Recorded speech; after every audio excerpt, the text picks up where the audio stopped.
to know from anything. So you were, 10 years ago, you were just getting Engaged. Yes. Engaged to get married again. Yes. It was more than 10 years, Joanne. No, it was October of '98 when we got engaged. We got married in, Oh, you're right. it was. We got engaged in '97. We got married in '98. Isn't it a good thing? No, that's right. Isn't it a good We thing? got- No, wait a second. No. We didn't know each other 10 years ago. We knew each other more like 13 or 14 Yeah, years ago. like was the end of '93, beginning Yes, of '94 when it I was started with quite a Bill. long time ago. Yeah. We were really different women at the time. Yeah, I was raising. But two you haven't kids and changed going at through a all. divorce. No. Right. You have. So have I. For the I better. hope I have. Well, you know For the what? better. Yeah. For the Yeah. better. This group has been really very good for bettering. Yes. I think we've all Yes. gotten better. So how have you gotten better by being a part of this group? Put her on the spot! That's over it. Great, Kate. Hey, listen, if anybody else has an instant answer to that, go for it. Prove it! Well, I've gotten better. The thing that comes to my mind instantly is I've gotten better by having a support system that's really neat.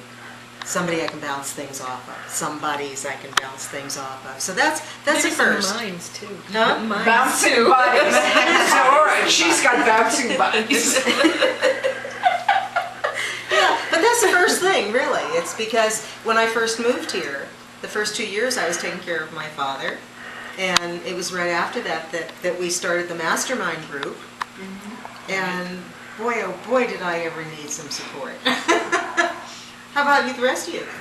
Well, I know that was a point in time where I was getting myself back on my feet because I had been focused so much on my health challenges that I just had isolated myself, and I realized, I mean, if I was going to feel good again, I needed to get out and reconnect.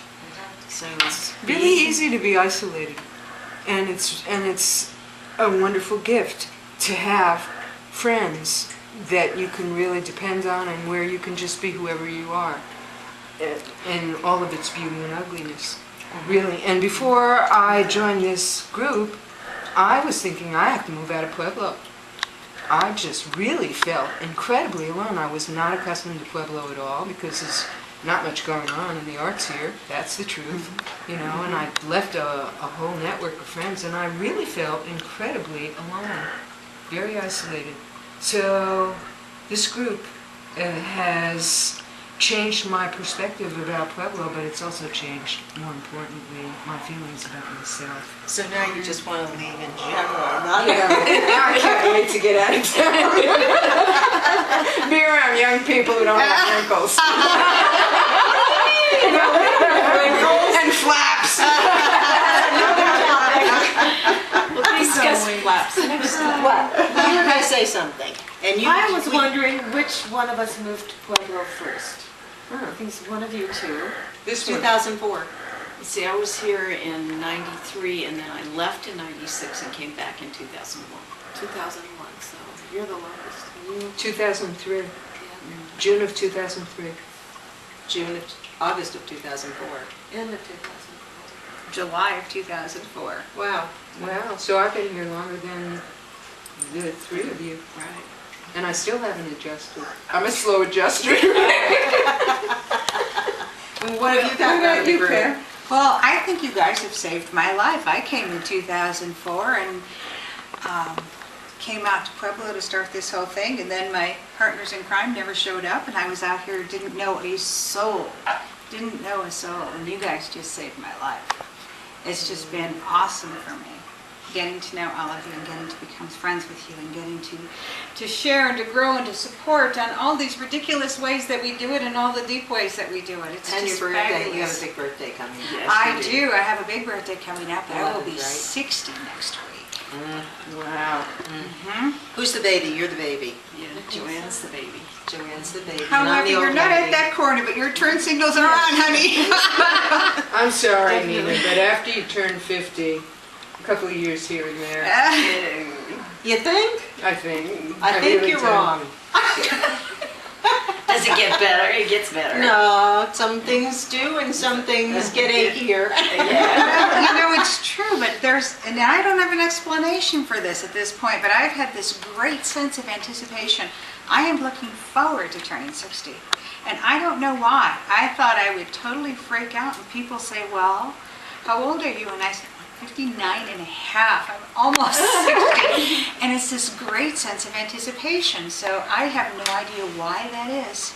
No, I don't either. I've been in mourning since I hit 59. I'm telling And see, you. I'm always giving myself a year or two more of age because I'm so proud of the fact that I'm still alive and everything works. And I still have things that I'm excited about and I don't know what my future's going to be. So I'm always telling people, I know there's a lot of people who hide their age. But what sense does that I make? never do. doesn't. What It doesn't make sense any does that sense. make? Do you want somebody to say to you, you look like hell for 45? Or do you want somebody to say to you, wow, you're 75, you look fabulous? The fact is, anybody who tells people their age is going to hear, wow, you look great. And I'm Yes. always looking for a That's not compliment. true. There you go. I think you have something there though, because there's a point where you say, oh wow, I still have all this energy and all this vitality. And I think of where my grandmother was. Oh, at yeah. My age. Oh, my word. Oh, and they were old women They were. already. And they were like old nun shoes is what I used to call them, those black lace-ups that are in style. Have you noticed that? Yeah. And I'm going like, And it was always thought that the grandma's body would be big and soft. Sitting in the chair all the time. With the horse, Well, the soft part all the is way really from the true. top to the bottom. I don't have too much soft. Lots of soft. Do you realize what our grandmothers wore as corsets? I mean, never mind the girdles. Your grandmother didn't? my Not when grandmother I was didn't wear living. corsets, Oh. but she wore girdles. Oh my God! It seemed like they Let's were. not talk about girdles. You know what I did in my I don't childhood. think my grandma ever wore a corset. She was the kind who sneaked out a window at 16 and hitchhiked to another town to go to a dance with my grandfather when they No. were dating. Really? Good for your grandma. You go. How old was she when she died? 94. All right. And was she still hitchhiking out of town? No. Wow, that's amazing. But I can't imagine my grandmother sitting around like this and talking about the things that we talk about. Oh hell no. You know, it was like fluff. That's what they talked about was fluff. Right, right. I had one grandmother who was fluff, but she just stopped talking. And the other one was never fluff. She was an iron rod her whole life, 94 years worth of iron rod. Really, Yeah. really. And I think I take care of Is her. that your mother or Take your care of her. father's? Take after her. Is that your mother? My father's mother. Okay. She was Okay. something else. Well, my father at 102 wasn't really fluff. I mean, he was interesting, but But we're more interesting than that. Yeah. we are. Yeah, we are. But we we're doing also here? living in more interesting times in many ways. We're more available, where things are so much more available to us anyway. And what's fluff, you know? Like my grandmother, I'm thinking about that as you're talking about it. And it's like, you know, she didn't expound on some of the topics we expound about spiritually and mentally and, you know, all these things. Physically.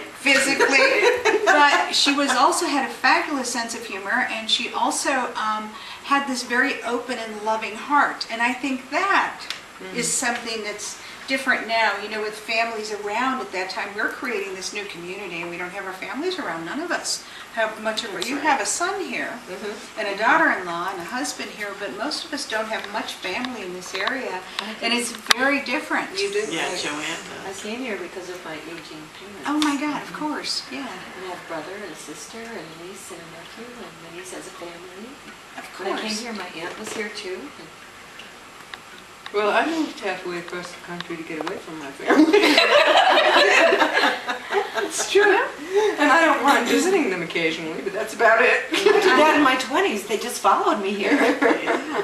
One at a time. Except for my parents. They came as a pair.